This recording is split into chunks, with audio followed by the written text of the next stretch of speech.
let's talk about pole holes. Alright, guys, I understand pole vault can be super confusing. So here's a common email I get, but I'm going to use this device that I got when for Christmas because I'm a child. Here's a common email I get all the time. Shawn, I have all of these poles, but I need to buy some more. What ones do I buy? Here's how you do it. Step 1, make a list of all your poles. You're gonna want to do it by the length, the weight, the maker, the model, the brand, and then maybe notes about it. And then I always add flex numbers in there someplace too. Step 2, download Jan Johnson's sexy little pole vault chart he's made. Just about anywhere, just type in Jan Johnson pole chart and it'll pop right up. Or you can download the one I made, which is this one, which is pretty much exactly Jan Johnson's. Jan Johnson lists the popular poles that every high school should have in yellow. I stopped here just to save paper. It goes all the way up to 16.6, guys. 16.6, 220. I stopped at 13.6, 140. Step 3. Take your pole chart, take Jan Johnson's sexy little pole chart, pick your favorite color, and then fill in all of your poles on Jan Johnson's chart. Step 4, fill in your pole wish list with a different color. So these would be the poles from the chart that I have. These are my pole wish list.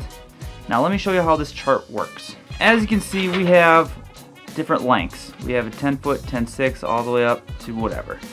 And then we have the weights in 5-pound increments. Now I know I've talked about this in the past, but 3 inches or 1 handhold is roughly 5 pounds. If we go from a 10 foot to a 10.6, which is 10 pounds. Here we're going by 5s, here we're going by 10s.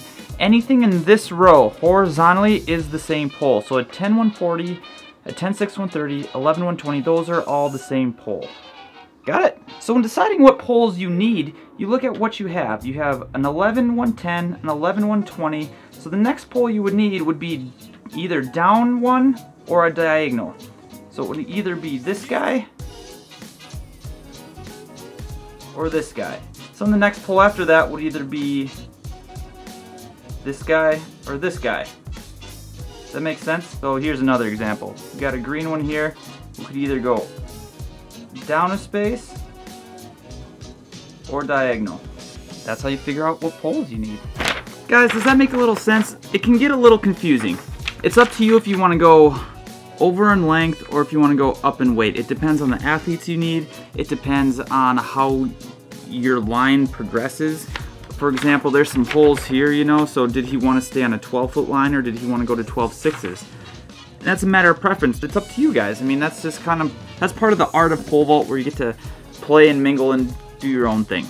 Now, if you're Steve White from Flight Deck Athletics, he's like, I need every single pole on this list because I don't know what kind of athletes I'm going to get. And you can do that too. It's just a very expensive venture. So if you're limited in your budget, the best thing I would recommend is see where you have a good line of poles, see what kind of athletes you have, and then fill in the gaps. So there's where the gap is. So we need those 3 poles to get to that one.